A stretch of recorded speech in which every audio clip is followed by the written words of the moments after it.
continued to get drunk. What I must do is shift my whole inner being over to another philosophy of life that will work. Now, I know it works because I'm looking at it. And you're telling me that these 12 steps are the things that do it. And so this is the care of God that I put myself in. I make a decision to turn my will and life over to the care of God, and then I spend every day for the rest of my life trying to carry out that decision. Basically and bluntly, AA is a rather simple thing. Step 1, I can't handle it. Step 2, God can. Step 3, I think I'll get in touch. These get the alcoholic sober. Now, the problem is staying that way. Ladies and gentlemen, every alcoholic gets sober hundreds and hundreds and hundreds of times in his life. When you can't drink anymore, you have to stop, and ultimately you get sober. The problem is you always begin again. Insanity. The insanity of the alcoholic, starting it over again. How do we stay well?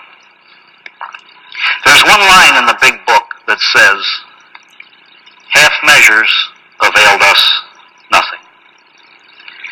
What happens in alcoholism? The whole human being is destroyed.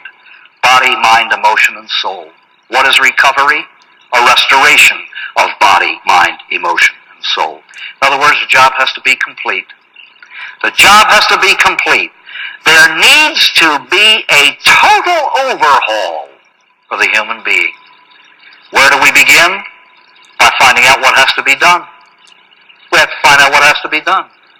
Every store, every business takes an inventory every so often. And so, we made a searching and fearless moral inventory of ourselves. Why is that word moral here in this business that we call a disease? We have to make a basic distinction. Ladies and gentlemen, the disease is not immoral. The subsequent behavior, which is a result of a drugged conscience, is always immoral. And the alcoholic cannot live with all of that, his past behavior, sober. Somehow or other, he's got to resolve the guilt of his past. What does an inventory do? Shows me what I've got, shows me what I haven't got, shows me what has to go. This is what we have to do with a human life. What have I got? Plenty.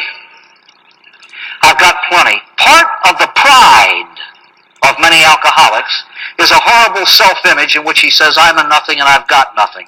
Then why did God signal you out to get well when 10 others might die? For every alcoholic who gets well, there are a number who won't. Every alcoholic has to ask himself, why me? Many alcoholics say, why am I an alcoholic? When the question should be, why was I singled out to get well? I don't know why, but I believe this. I can't prove it, but I believe it.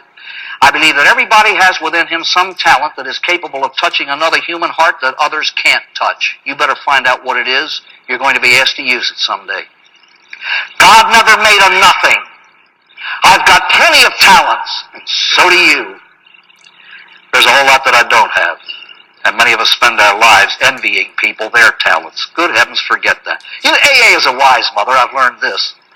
Have you ever heard all this psychiatric stuff? He's alcoholic because he has an inferiority complex. And let's probe your child. You know what AA does? She looks you right in the eye and says, does it ever occur to you you might have an inferiority complex because you're inferior?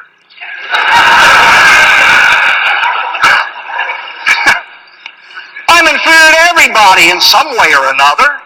Accept that and get on with it. God gave me talents. I'm supposed to use them and develop them, and you develop yours.